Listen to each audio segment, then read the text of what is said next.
जय हिंद दोस्तों। नमस्कार, वंदे मातरम। कैसे हैं आप सभी? उम्मीद करता हूँ बढ़िया होंगे, मस्त होंगे। आज हम इस वीडियो में कवर करने वाले हैं क्लास 10th का चैप्टर नंबर 11, जिसका नाम मानव नेत्र तथा रंग बिरंगा संसार है। अगर आपको एक इन्फॉर्मेशन दें कि इससे पहले मैं दो चैप्टर के सारे कॉन्सेप्ट क्लियर करवा चुका हूँ। अगर अभी तक उनका आपने रिवीजन नहीं किया है तो कर लीजिए। और चैप्टर का नेम क्या क्या था? एक तो था प्रकाश का परावर्तन तथा अपवर्तन, और सेकंड था क्या? इलेक्ट्रिसिटी मतलब विद्युत। ये दो चैप्टर हम करवा चुके हैं अपने। इस वीडियो में कवर करेंगे मानव नेत्र तथा रंग बिरंगा संसार। अब काफ़ी बच्चों की डिमांड होती है, क्योंकि हमारा एग्जाम टाइम चल रहा है, काफ़ी बच्चों की डिमांड होती है कि कोई ऐसा वीडियो या ऐसी कोई बुक मिल जाए जिससे हम अपने सारे कॉन्सेप्ट कम समय में रिवाइज कर सकें और कोई कॉन्सेप्ट छूटे भी ना। तो ये आपके लिए क्लास ऐसी होने वाली है और आपके लिए ये वेरी बेनिफिशियल होने वाली है। बिना किसी देरी के स्टार्ट करते हैं वीडियो को। चैप्टर क्या था हमारा? मानव नेत्र तथा रंग बिरंगा संसार। और ये हमारा चैप्टर नंबर 11 होने वाला है। सबसे पहले तो हम बात करते हैं कि मानव नेत्र दिखता कैसा है और ये कैसा होता है। आपको दिख रहा होगा, ये जो जैसा दिख रहा है मानव नेत्र कुछ इस टाइप में दिखता है, जिसमें ये सारे पार्ट्स बने होते हैं और इसको हम 1 बाय 1 अभी इसमें डिस्कस करेंगे। ओके, बढ़ते हैं। सबसे पहले मानव नेत्र किसे कहते हैं, क्योंकि परिभाषा हमारी यही होने वाली है कि मानव नेत्र किसको कहेंगे। तो मानव नेत्र को अगर हम दोस्तों मानव नेत्र को पढ़ लेते हैं कि मानव नेत्र हम किसे कहते हैं। ओके, मानव नेत्र अगर देखें तो ये क्या बोल रहा है? यह एक अत्यंत मूल्यवान एवं सुग्राही ज्ञानेंद्रिय है। ओके, यह हमें इस उद्भव संसार तथा हमारे चारों ओर के रंगों को देखने योग्य बनाता है। कौन? मानव नेत्र। मतलब ये हमारे कुछ फीलिंग्स को जनरेट करता है, ज्ञानेंद्रियों तक पहुंचाता है और इसे अद्भुत जो उद्भुत संसार होता है हमारे देखने को देखने के लिए योग्य रंगीन और रंगों में डाल के रंगीन बना देता है। ओके, ये नेत्र गोलक में स्थित होते हैं। कौन से? ये जो बोल रहा है कि यह नेत्र गोलक में स्थित होते हैं। फिर बोल रहा है नेत्र गोलक का व्यास लगभग 2.3 सेंटीमीटर होता है। इसका डायमीटर दोस्तों कितना होता है? 2.3 सेंटीमीटर। कितना होता है? 2.3 सेंटीमीटर। ये पॉइंट हमारा नोट करने लायक है। तो कितना होता है इसका? 2.3 सेंटीमीटर। इससे आप अच्छे से याद कर लेना। ओके, बढ़ते हैं आगे। अब यहाँ पे क्या बोल रहा है? यहाँ पे बोल रहा है कि मानव नेत्र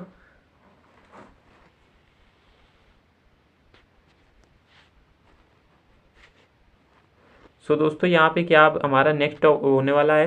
बोल रहा है मानव नेत्र के विभिन्न भाग एवं उनके कार्य। ओके, क्या क्या कार्य होते हैं? तो अगर इन पे हम 1 बाय 1 डिस्कस करें, सबसे पहले तो बात करते हैं श्वेत मंडल एवं कार्निया। जिसे श्वेत मंडल भी कहा जाता है और इसे कार्निया भी कहा जाता है। तो देखें तो इसमें बोल रहा है यह नेत्र के अग्रभाग का एक पारदर्शी झिल्ली है। कितना? नेत्र जो हमारा आँखें होती है, आइज होती है, उसमें जो सबसे पहले लगा होता है एक पारदर्शी झिल्ली टाइप में, उसे हम क्या बोलते हैं? कार्निया। नेत्र में प्रवेश करने के लिए करने वाली प्रकाश किरणों का अधिकांश अपवर्तन कार्निया के बाहरी पृष्ठ पर होता है। ओके, कार्निया के बाहरी पृष्ठ पर अपवर्तन हो जाता है, राइट कैसी रिफ्लेक्ट हो जाती है। ओके, फिर अगर देखें लेंस क्या होता है? लेंस क्या होता है इसमें अब हम बात कर लें कि लेंस दोस्तों क्या होता है। ओके, आँख में हमारे लेंस का भी यूज़ होता है और इसमें देखते हैं कि लेंस होता क्या है और ये कैसे वर्क करता है। तो यह एक उत्तल लेंस होता है जो हमारी आँख पे लगा होता है। कैसा होता है? उत्तल लेंस।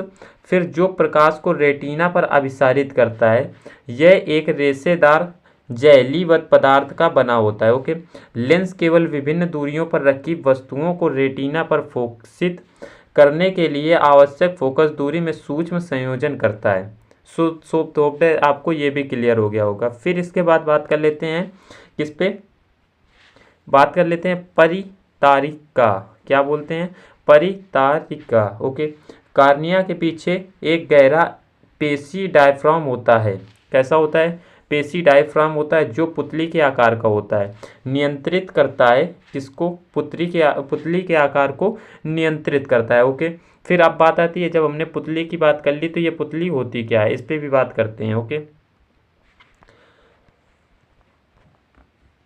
अब अगर देखिए कि हमारा ये पुतली होता क्या है, तो पुतली की अगर हम बात करें तो पुतली यहाँ से बोल रहा है पुतली आँख में प्रवेश करने वाले प्रकाश को प्रकाश की मात्रा को नियंत्रित करती है। यही हमारी पुतली होती है जो प्रकाश की मात्रा को नियंत्रित करती है। फिर इसके बाद अभी हमने बात किया था रेटिना की।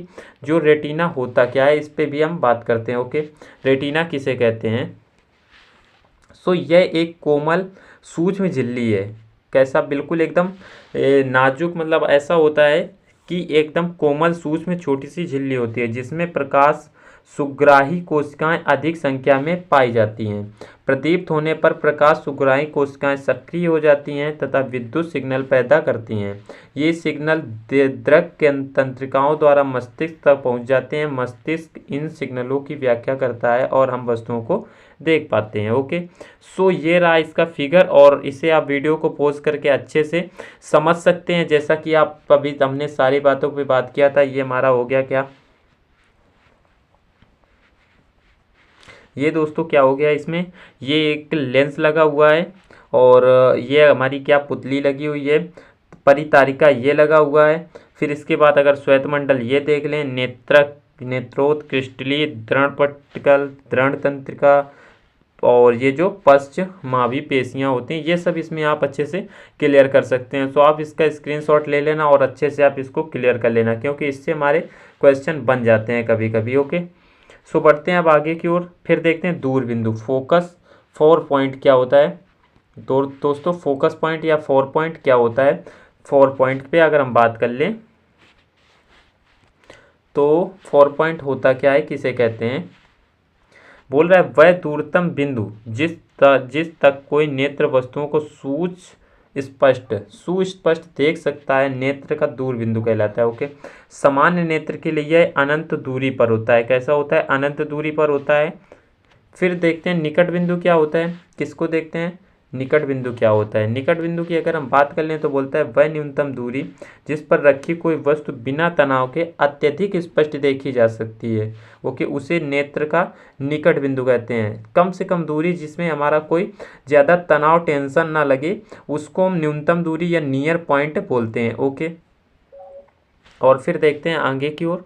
तो आगे अगर बढ़ें तो किसी सामान्य दृष्टि के कारण वयस्क के लिए निकट बिंदु आंख से लगभग 25 सेंटीमीटर की दूरी पर होता है। ये क्वेश्चन काफ़ी वायरल क्वेश्चन रहता है, हर बार एग्जाम में पूछा जाता है, तो आप इसको क्लियर कर लेना कि दृष्टि की न्यूनतम दूरी कितनी होती है। निकट दृष्टि की न्यूनतम दूरी तो लगभग 25 सेंटीमीटर के आसपास होती है। इसको आपको अच्छे से क्लियर कर लेना है। ओके, फिर देखते हैं, ये भी बोल रहा है कि इसे सुस्पष्ट दृष्टि की न्यूनतम दूरी भी कहते हैं, जो अभी हमने लास्ट में बताया। ओके, फिर देखते हैं इसकी सामंजन क्षमता क्या होती है। क्या? सामंजन क्षमता। तो सामंजन क्षमता पे अगर हम बात कर लें, सामंजन क्षमता इससे किसे कहते हैं?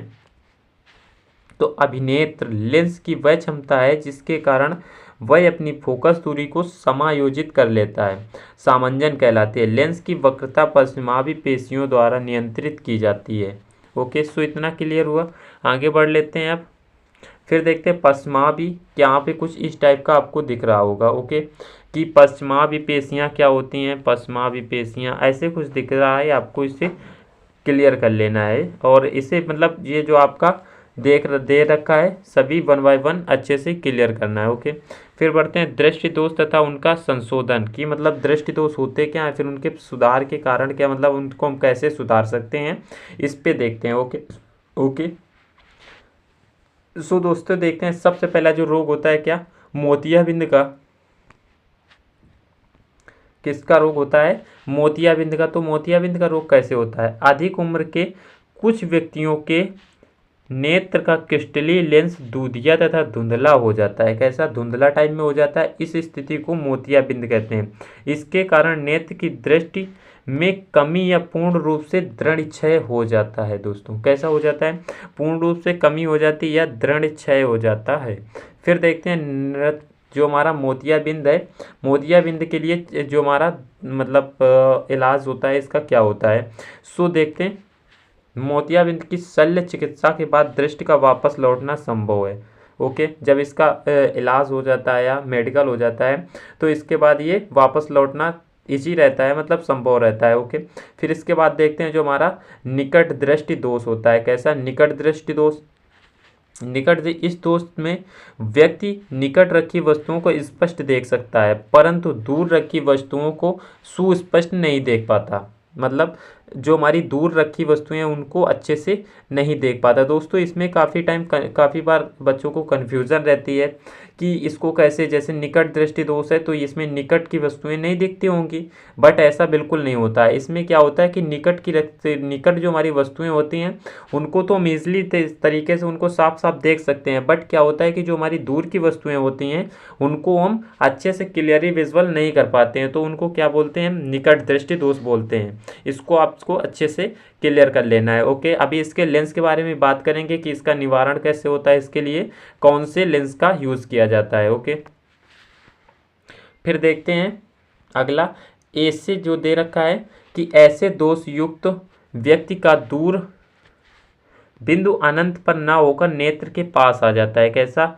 नेत्र के पास आ जाता है। जो अनंत ना दूर बिंदु जो होता है अनंत पर ना होके कहाँ पर आ जाता है, नेत्र के पास आ जाता है। ओके, फिर इससे देखते हैं कि बोल रहा है कि दोष उत्पन्न होने के कारण, रीजन इसमें क्या होते हैं कि जो ये हमारा रोग हो जाता है, क्या होता है इसका रीजन। तो दोस्तों इस पर हम देखते हैं। पहला तो देखें, पहला जो पॉइंट बोल रहा है, क्या बोल रहा है कि अभिनेत्र लेंस की वक्रता का अत्यधिक हो जाना। जो हमारा रेडियस होता है वो क्या होता है, मैक्सिमम मतलब बढ़ जाता है, रेड्यूस इंक्रीज कर जाता है। ओके, फिर देखते हैं दूसरा जो पॉइंट होता है क्या, नेत्र गोलक का लंबा हो जाता है, या लंबा हो जाना, नेत्र गोलक का लंबा हो जाना। ओके, फिर देखें आगे अगर हम बढ़ें तो इसका कुछ ये फिगर टाइप में दे रखा है जिसे आप अच्छे से क्लियर कर लेना। ओके, अगर इसको हम पहले तो देख लेते हैं कि निवारण इसका कैसे होता है, कौन से लेंस का यूज किया जाता है। तो इस दोष को किसी उपयुक्त क्षमता के अवतल लेंस के उपयोग द्वारा संशोधित किया जाता है। कैसा, अवतल लेंस इसमें यूज किया जाता है। जब हमारी निकट दृष्टि दोष होती है तो कैसा लेंस यूज किया जाता है दोस्तों, अवतल लेंस यूज किया जाता है, और इसे संशोधित मतलब इलाज किया जाता है। इसमें एक चश्मे जो बनवाया जाता है हमारा, वो कैसा ग्लासेस होते हैं उसमें अवतल लेंस लगाया जाता है। ओके, इसका ये फिगर दे रखा है, इसे आप अच्छे से समझना और क्लियर कर लेना। ओके, फिर क्या होता है, कुछ इस टाइम में ये हमारा निकट दृष्टि दोष नेत्र का दूर बिंदु, फिर निकट दृष्टि दोष का दोष युक्त नेत्र कुछ इस टाइम में दिखता है। ओके, फिर ये हमारा एक और फिगर दे रखा है। फिर इसके बाद देखते हैं अब दीर्घ दृष्टि दोष। कैसा देखते हैं, दीर्घ दृष्टि दोष क्या होता है।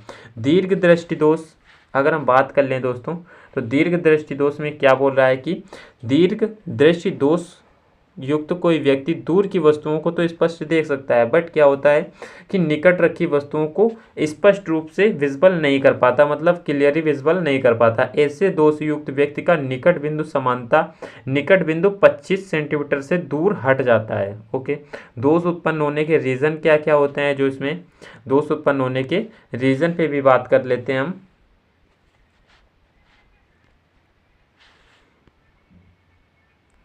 क्या बात करते हैं दोस्तों कि दोष इसमें क्यों उत्पन्न होता है, इसका क्या रीजन होता है। सो पहला अगर हम पॉइंट बात कर लें, पहले पॉइंट में, तो अभिनेत्र लेंस की फोकस दूरी का अत्यधिक हो जाना। किसका, फोकस दूरी का अत्यधिक हो जाना। ओके, फिर इसके बाद हम अगर बात करें कि नेत्र गोलक क्या हो जाता है, नेत्र गोलक का छोटा हो जाना। क्या, नेत्र गोलक का छोटा हो जाना। फिर इसके निवारण पे बात करते हैं हम, निवारण इसका कैसे किया जाता है। निवारण, तो निवारण इस दोष को उपयुक्त क्षमता के उत्तल लेंस का इस्तेमाल करके संशोधित किया जा सकता है। ओके, इस दोष को उपयुक्त क्षमता के उत्तल लेंस का उपयोग करके इसको दूर किया जा सकता है। सबसे पहले आपको इसको क्लियर करना है, उत्तल लेंस इसमें यूज होता है दूर दृष्टि दोष में, क्या, उत्तल लेंस। ओके, फिर हम देखते हैं इसका कुछ ये फिगर टाइम में दे रखा है जिससे आपको आसानी से क्लियर करना है, मतलब अच्छे से इस पर पढ़ के प्रैक्टिस करके अच्छे से इसको समझ लेना है। फिर इसके बाद देखते हैं जरा दृष्टि दोष। और दोस्तों मेरे हिसाब से ये वीडियो काफ़ी लंबा हो जाएगा, तो इसको हम अपने सेकंड वीडियो में इस पूरे टॉपिक को ख़त्म कर लेंगे। इस चैप्टर को अच्छे से क्लियर करके समझ सकते हैं, क्योंकि इसको अभी आप समझा, इसमें लैंग्वेज ज़्यादा होती है। कोई ऐसा तो है नहीं कि न्यूमेरिकल ज़्यादा पोर्शन होता है, नहीं होता। न्यूमेरिकल 1-2 टाइप के बनते हैं, तो वो हम आसानी से क्लियर कर लेंगे। ओके, सो वीडियो आपको कैसी लगी कॉन्सेप्ट अगर आपके क्लियर हुए हैं, आपको कॉन्सेप्ट क्लियर हुए हैं तो आपको कमेंट में ज़रूर बताना है, और नहीं हुए तो भी आपको बताना है कि भैया हमें यहाँ यहाँ नहीं समझ में आया, तो उनको हम अच्छे से क्लियर कराने का और अच्छे से प्रयास करेंगे।